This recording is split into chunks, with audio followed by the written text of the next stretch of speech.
요한일서 4장 10절 한 절 말씀을 다 같이 한 목소리로 함께 읽겠습니다. 시작. 사랑은 여기 있으니 우리가 하나님을 사랑한 것이 아니요 하나님이 우리를 사랑하사 우리의 죄를 속하기 위하여 화목제물로 그 아들을 보내셨음이라. 아멘. 주님의 말씀입니다. 다시 한번 주님의 은혜가 오늘도 함께 하시기를 축복합니다. 가슴에 손을 얹고 믿음으로 함께 선포하겠습니다. 하나님을 만나면 살아납니다. 예수님을 믿으면 행복합니다. 성령님이 임하면 가능합니다. 할렐루야. 아멘. 선포하신 대로 되실 줄 믿습니다. 여러분, 우리가 신앙을 시작할 때, 우리가 신앙생활을 한다, 내가 교회 생활을 한다 할 때 그 출발점이 굉장히 중요한데, 오늘의 이 말씀은 그 출발점을 우리가 어떻게 시작이 되는지를 말씀하는 부분이기도 합니다. 우리의 신앙생활을 하면서 우리가 고백하는 것이 자주 있습니다. 고백하는 것이 여러분 어떤 것이 있으십니까? 많은 신앙생활하는 분들이, 또 오랫동안 신앙생활 했던 분들이 하는 고백, 내가 하나님을 정말로 사랑합니다. 그런 고백 여러분 많이 하십니까? 또 내가 하나님을 정말 사랑해서 이렇게 교회에 나왔습니다. 이렇게 예배합니다. 내가 하나님을 얼마나 사랑하는지 주님 아시지요? 하면서 그런 고백도 많이 하시지 않습니까? 그래서 내가 결단을 했고, 내가 선택을 했고, 그래서 내가 믿었습니다 라고 하는 고백을 우리가 많이 합니다. 그런데 이런 고백이 다 틀린 말은 아니지만, 오늘 요한일서 말씀을 보다 보면 이 고백이 전부는 아니다라는 것을 알 수가 있습니다. 정말 내가 하나님을 사랑해서 여기에 온 것일까? 혹은 내가 알지 못하는 사이에 누군가 나를 붙잡아 주어서 어떤 강력한 힘이, 내가 끌릴 수밖에 없는 그 힘에 의해서 여기까지 온 것은 아닌가? 이랬더니 또 우리 청소년들은 또 엄마 아빠가 또 가라고 했어요. 그런 친구들이 있어요. 그런 힘 말고요, 내가 볼 수 없는, 내가 어떻게 할 수 없는, 저항할 수 없는 어떤 큰 힘에 압도돼서 지금 예배하러 오는 분들이 있다라는 것입니다. 오늘 요한일서의 이 4장의 말씀은 우리의 신앙의 방향이 전에는 나로부터 무엇인가 시작돼서 하나님께로 가는 줄 알았는데, 다시 보니까 모든 시작이 하나님으로부터 시작되어서 내가 하나님께로 가는 것이구나라는 것을 알 수가 있습니다. 그래서 오늘 말씀을 통해서 우리의 신앙의 방향성을 다시 한번 점검하게 되시기를 바랍니다. 오늘 본문을 정하진 않았지만 앞절에 보면 요한일서 4장 7절 말씀 같이 한번 한 목소리로 읽겠습니다. 시작. 사랑하는 자들아,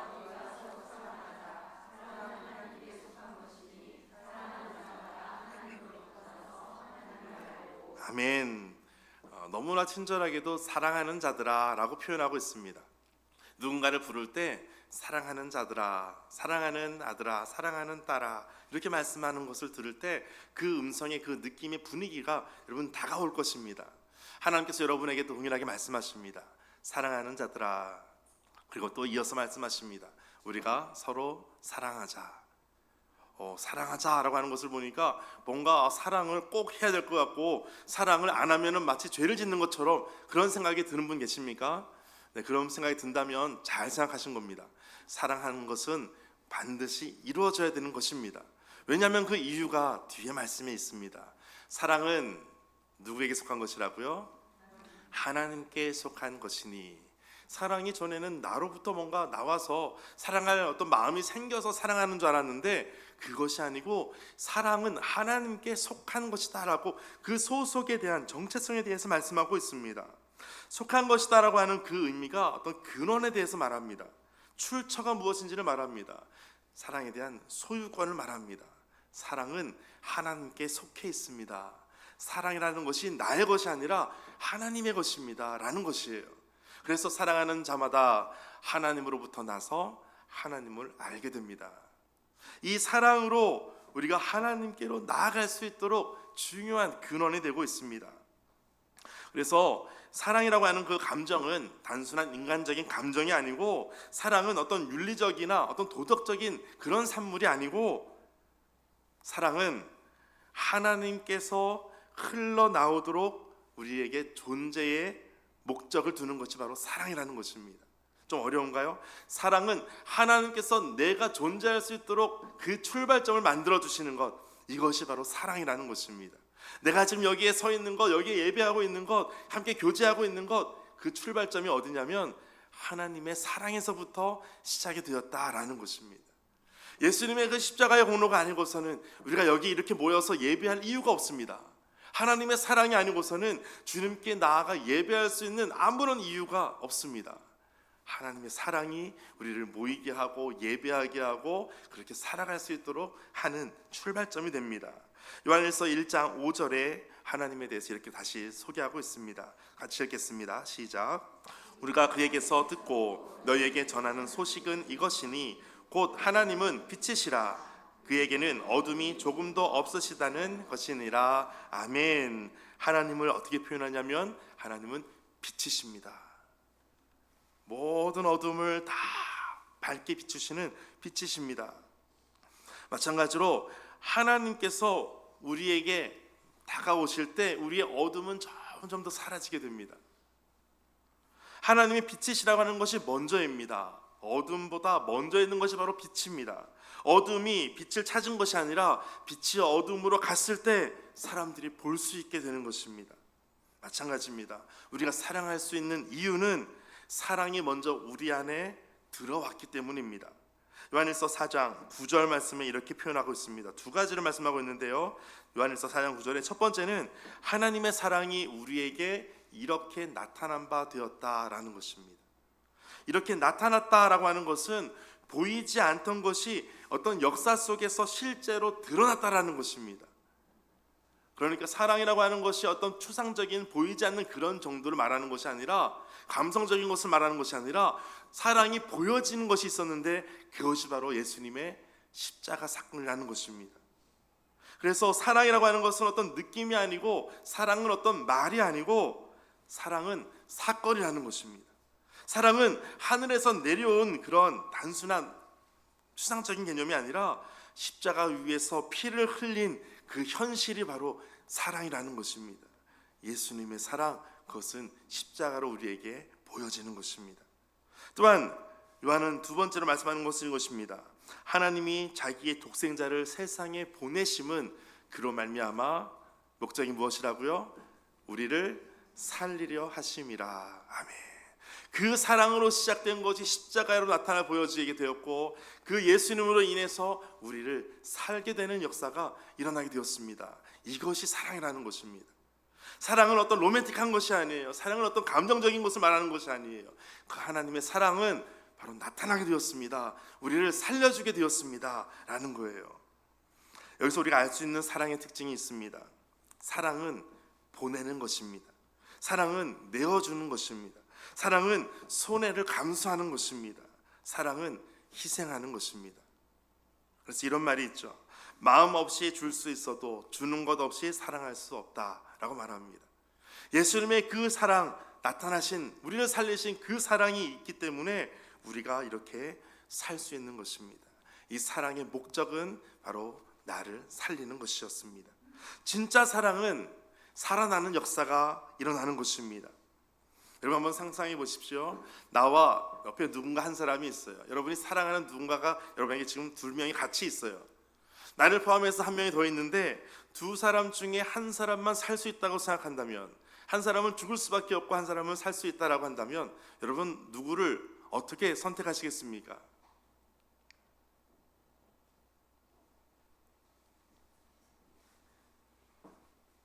옆에 정말 사랑하는 한 사람이 있어요. 내가 정말 사랑하는 사람이에요. 그런데 한 사람밖에 못 산다 그래요. 한 사람은 반드시 죽어야 된다 그래요. 그러면 여러분 어떤 것을 선택하시겠습니까? 지금 머릿속에 복잡한 분이 계세요. 사랑하는 사람은 떠올리긴 했는데 이 사람을 살릴지 내가 살지. 여러분 그때 내가 죽는 것이 중요하지 않은 사람이 있어요. 왜 그럴까요? 옆에 사람을 사랑하기 때문에 그래요. 여러분 내가 죽는 것을 생각하지 않아요. 무엇을 생각합니까? 옆에 사랑하는 사람이 사는 것을 생각합니다. 그것이 진짜 사랑이라는 거예요. 예수님께서도 말씀하십니다. 친구를 위해서 자기 생명을 내어주는 것보다 더 큰 사랑이 없다고 말씀하세요. 그런데 예수님께서 뭐라고 말씀하시냐면 나는 너의 친구다라고 말씀하시는 거예요. 예수님의 그 사랑이 이렇게 나타난 바 되었고 우리를 살려주게 되었다라는 것입니다. 내가 죽는 것이 지금 중요하지 않아요. 내가 죽는 것은 아무런 의미가 없어요. 왜냐하면 사랑하는 사람이 사는 것이 중요하기 때문에 그렇습니다. 그것을 오늘 본문에 말씀하고 있는 거예요. 요한일서 4장 10절 다시 한번 같이 읽겠습니다. 시작. 사랑은 여기 있으니 우리가 하나님을 사랑하는 것이 아니요 하나님이 우리를 사랑하사 우리 죄를 속하기 위하여 화목 제물로 그 아들을 보내셨음이라. 아멘. 요한은 의도적으로 자신의 모든 공로를 다 제거합니다. 우리가 하나님을 사랑한 것이 아니라는 거예요. 내가 먼저 찾은 것도 아니고, 내가 먼저 회개한 것도 아니고, 내가 먼저 깨달은 것도 아니고, 하나님께서 먼저 우리를 사랑하셨다는 거예요. 우리가 하나님 사랑한 것, 내가 그렇게 고백하고, 하나님 내가 얼마나 사랑하는지 아시죠? 하나님 사랑합니다 고백을 하지만 더 중요한 것은 하나님께서 우리를 사랑하셨다는 거예요. 그래서 크리스마스가 있는 겁니다. 그래서 예수님께서 이 땅에 오시는 거예요.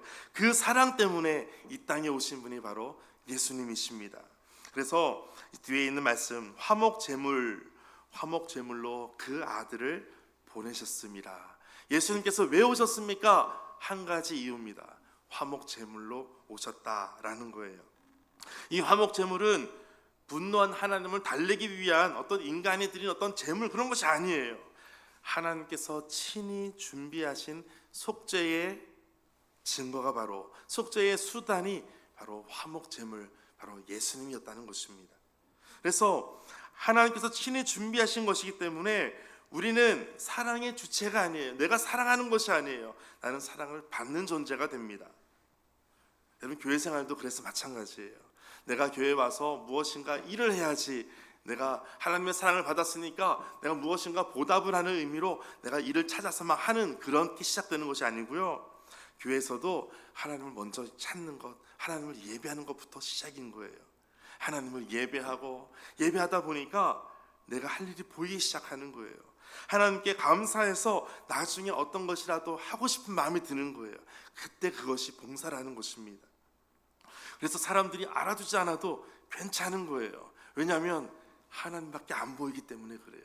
나를 사랑하신 하나님밖에 안 보이는 거예요. 사랑받은 나밖에 안 보이는 거예요. 주께서 나를 구원하신 그 사랑이 너무 커서 그 사랑만 보이는 거예요. 우리 찬송가 중에 그런 거 있죠. 세상과 나는 간 곳 없고, 누구만 보인다고요? 구속한 주만 보이도다. 하나님밖에 안 보이는 거예요. 그 사랑을 경험하고 나니까 내가 그 사랑에 완전히 압도되는 거예요. 내가 무엇인가 신앙생활을 하는 것 같고, 내가 교회 생활을 하는 것 같고, 봉사하는 것 같고, 사람들을 만나는 것 같고 하지만 그 모든 시작이 보니까 하나님의 사랑에서 시작됐다는 것을 알 수 있는 것입니다. 여러분, 베드로를 보십시오. 베드로는 어떻게 고백했습니까? 내가 주와 함께 죽을지언정 주를 부인하지 않겠습니다. 그때의 베드로의 고백은 여러분 가짜였을까요? 진짜였을까요? 진짜라고 믿어지시죠? 우리도 똑같이 그렇게 고백하고 있지 않습니까? 주님, 우리가 얼마나 주님 사랑하는지 아시지 않습니까? 주님 사랑합니다, 사랑합니다. 얼마나 자주, 얼마나 많이 말하고 있습니까? 저러면 여러분이 그렇게 고백할 때 여러분이 거짓말로 가짜라고 고백한다고 믿지 않습니다. 여러분이 진심으로 정말로 그렇게 고백한다고 믿습니다. 이때 아멘 하면 좋습니다. 그런데 사랑한다고 그렇게 말했던 베드로가 예수님을 3번 부인합니다. 그리고 도망칩니다. 예수님을 떠납니다. 여러분, 누군가가 여러분을 3번 부인하면, 누군가가 여러분에게 3번을 사기를 치면 여러분 그 사람은 어떻게 생각되십니까? 예수님은 어떻게 하셨을까요? 예수님께서 부활하신 이후에 갈릴리 바다로 가십니다. 그리고 베드로를 찾아가십니다. 누가 누구에게 가셨다고요? 예수님께서 베드로에게 가시는 거예요. 그리고 예수님께서 말씀하시는 거예요. 너가 나를 사랑하느냐? 여러분, 너가 나를 사랑하느냐, 이 질문은 연인들이 하는 질문들 자주 있죠. 연인들, 저도 잘 기억은 안 나지만 자기야 뭐 나 사랑해, 이런 거 있잖아요. 간지럽게 말하는 그런 거 있잖아요. 왜 물어볼까요? 의심해서요?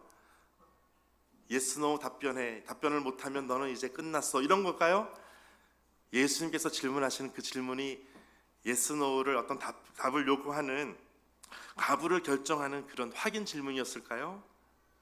베드로야, 너가 나를 사랑하느냐라고 하는 이 질문은 이렇게 볼 수가 있어요. 사랑해 안 사랑해 이것을 말하는 것보다 베드로의 그 사랑을 다시 물어볼 때, 베드로야, 너가 나 사랑하는 거 내가 알고 있는데 너 나 사랑하지? 라고 또 물어보시는 거예요. 좀 느낌이 좀 다르지 않습니까? 예스 노로 가부를 묻는, 사랑해 안 사랑해를 묻는 질문하고 너 나 사랑하는 거 내가 알고 있는데 너 나 사랑하지? 라고 물어보는 거예요. 부모가 자녀에게 엄마 사랑하지? 아빠 사랑하지? 물어볼 때 의심이 들어서 물어본 걸까요? 그렇지 않죠. 사랑하는 거 알고 있어. 그런데 사랑하고 있지? 라고 다시 한번 확인시켜 주는 거예요. 그러니까 베드로의 이 사랑의 가부를 확인하는 질문이 아니라 베드로를 포기하지 않으시는 사랑의 증거가 바로 너가 나를 사랑하느냐라고 질문하는 거예요. 베드로는 예수님을 붙든 사람이 아니라 예수님께 붙들린 사람이었어요.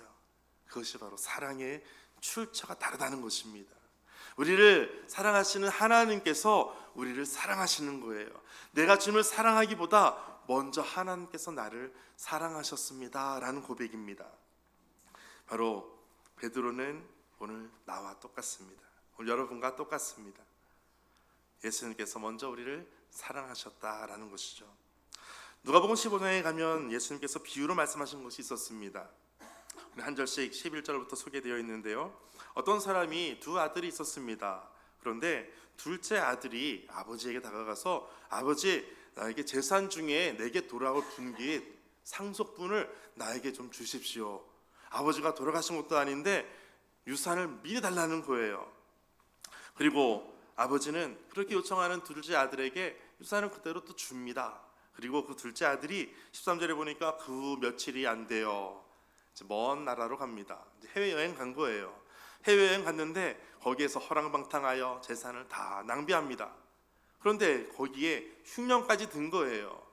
그러다 보니까 다 쓸 거 다 쓰고 가진 것이 없어요. 집에 돌아갈 백삭도 없어요. 비행기표도 없어요. 그가 비로소 궁핍한지라 이제는 다 굶게 되었어요. 그래서 그 나라 백성 중에 한 사람에게 붙여 삽니다. 할 수 있는 것이 무엇이냐면 돼지를 치게 하는 일들을 하게 되었습니다. 그러자 돼지가 먹는 쥐염 열매가 있어요. 마치 우리나라 큰 콩 있잖아요. 그런 비슷하게 생겼습니다. 그 쥐염 열매로 배를 채우고자 했습니다. 그런데 주는 사람도 없는 거예요. 너무나 비참한 모습을 가지고 있습니다. 다음 절에 보니까 생각하는 거예요. 우리 아버지의 집에는 양식이 풍족한 그 정도가 아니라 양식이 풍족한 품꾼도 종들도 얼마나 많은데 나는 지금 여기서 줄여 죽는구나 라고 생각했어요. 그리고 생각한 것이 있었어요. 내가 하늘과 아버지께 죄를 지었구나, 이것을 깨닫게 되었습니다. 그리고 이제 다시 돌아갈 수 있을까 고민을 합니다. 그리고 나중에 다시 돌아간다면 이런 생각을 하는 거예요. 지금부터는 내가 아버지 아들이라 그렇게 부름 받는 것도 내가 못하겠다. 나를 품꾼의 하나로 나를 좀 써주십시오 라고 이런 마음으로 내가 돌아가야겠다 생각합니다. 그리고 아버지께로 돌아갑니다. 그리고 중요한 것은 이때부터 시작이 됩니다.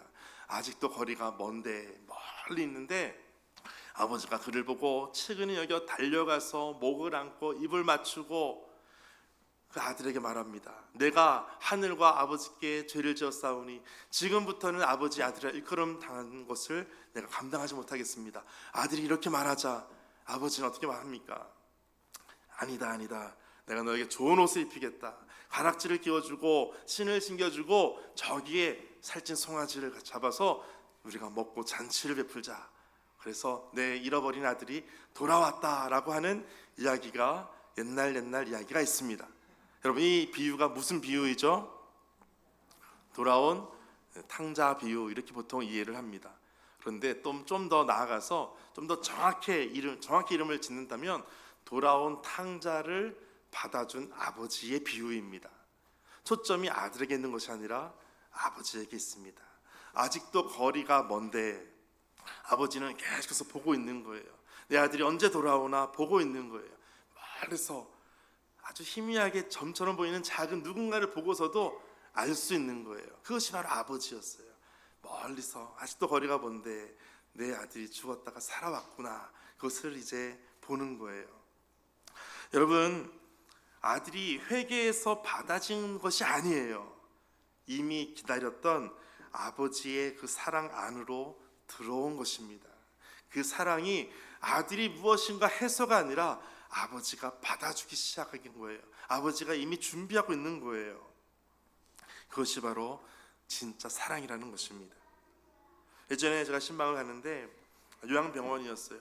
근데 그 당시만 해도 이제 70 초반, 71살, 2살 정도 되셨던 여집사님이셨는데 침대에 거의 누워 계셨어요. 이제 신방 갈 때마다 이제 얼굴을 알아보고 인사도 하고 같이 기도도 하고 말씀도 같이 나누고 그렇게 했었는데 거의 이제 정기적으로 한 달에 한 번 정도 가는데 보니까 계속해서 쇠약해지는 것이 보이는 거예요. 그래서 이제 질문을 했어요.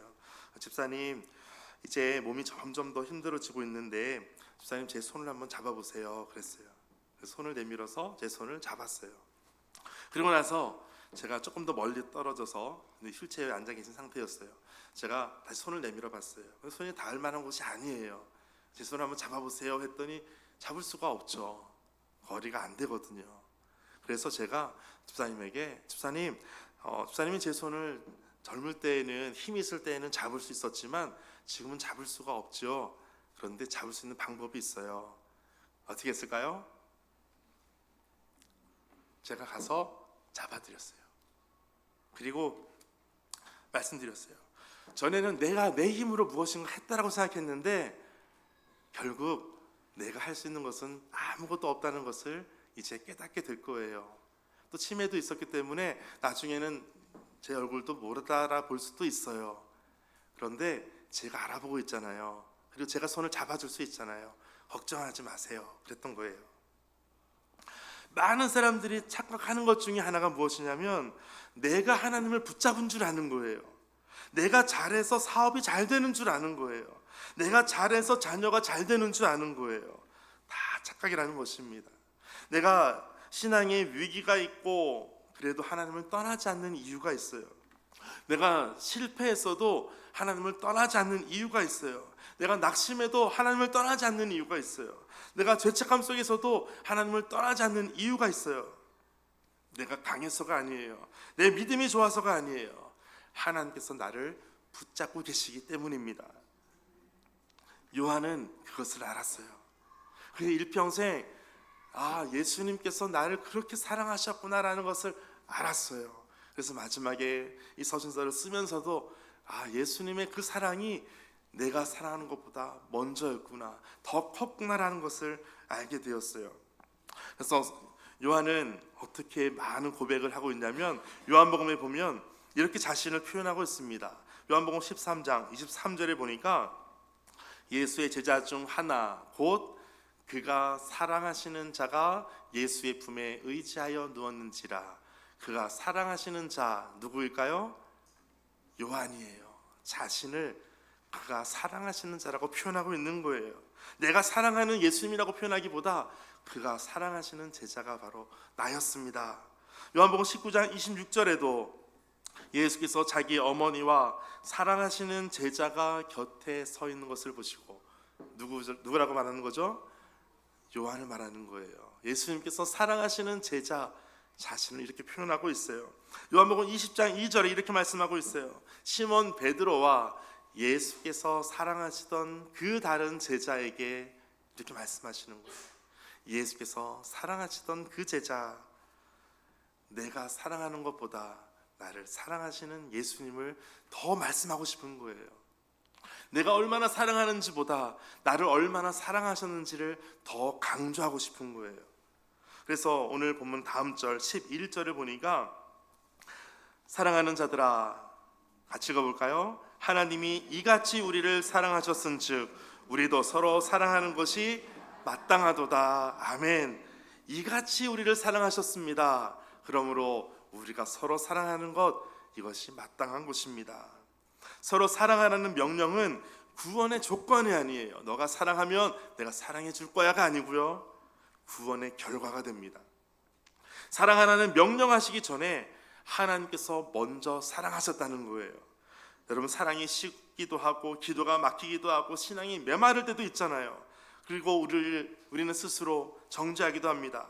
그럴 때 우리는 다시 돌아가는 거예요. 출발점으로 돌아가는 거예요. 나를 사랑하시는 그 사랑으로 먼저 회복되어 나아가는 것입니다. 그리고 주님, 내가 주님을 사랑하지 못해도 주님은 여전히 나를 사랑하십니다. 이것을 고백하는 거예요. 그것이 크리스마스입니다. 신앙의 가장 깊은 고백, 요한일서에서는 우리를 이끄는 마지막 고백이 바로 주님을 사랑하는 것, 주께서 우리를 사랑하시는 것, 이것으로 돌아가야 됨을 말씀하는 것입니다. 그러므로 나는 하나님을 사랑하는 사람이라기보다 더 먼저 하나님께 끝까지 사랑받는 사람이라는 것을 강조하는 것입니다. 여러분, 믿음과 소망과 사랑이 있어요. 무엇이 제일 중요할까요? 우리는 말씀에서 이미 사랑이라고 배웠어요. 그래서 사랑이 제일 중요합니다, 알고 있어요. 근데 왜 사랑이 제일 중요할까? 그것을 곰곰이 묵상하다 보면 저는 결론을 이렇게 내립니다. 믿음은 누구에게 필요합니까? 나에게 필요합니다. 하나님께 믿음이라는 것이 필요가 없어요. 소망이 누구에게 필요합니까? 나에게 필요합니다. 하나님께 소망은 이미 소망 자체세요. 소망이 필요하지 않으세요. 사랑은 누구에게 필요할까요? 사랑은 나에게 필요하죠.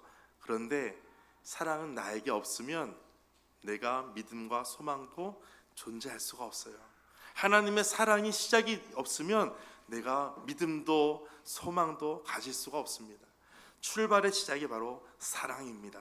그래서 믿음과 소망과 사랑은 있을 것인데 그 중에 제일은 사랑이라고 하는 말씀을 이해하고 있습니다. 여러분, 이 사랑을 보여주시기 위해 이 땅에 예수님께서 오신 것입니다. 이 고백이 회복이 될 때 우리의 신앙은 더 이상 부담이 아니고 감사가 될 것입니다. 우리의 순종은 의무가 아니고 기쁨이 될 것입니다. 사랑은 애써서 짜내는 것이 아니라 이제는 흘러 넘치게 될 것입니다.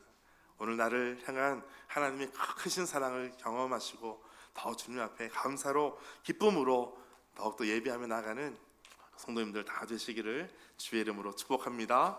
오늘 말씀 가지고 함께 기도하겠습니다. 내가 열심을 가지고 무엇인가 했다라고 생각했던 과거의 열심들, 과거의 어떠한 성실함들, 과거의 어떤 나의 똑똑함들, 지혜를 가지고 사는 것이 아니라 하나님의 그 사랑에서 모든 것이 시작되어 나의 모든 섬김과 또 헌신과 예배가 오직 하나님께로부터 시작되었음을 다시 기억하며 오늘도 더 믿음으로 소망으로 감사함으로 주님을 더 사랑함으로 나아가게 하여 주옵소서. 오늘 말씀을 기억하면서 함께 기도하겠습니다.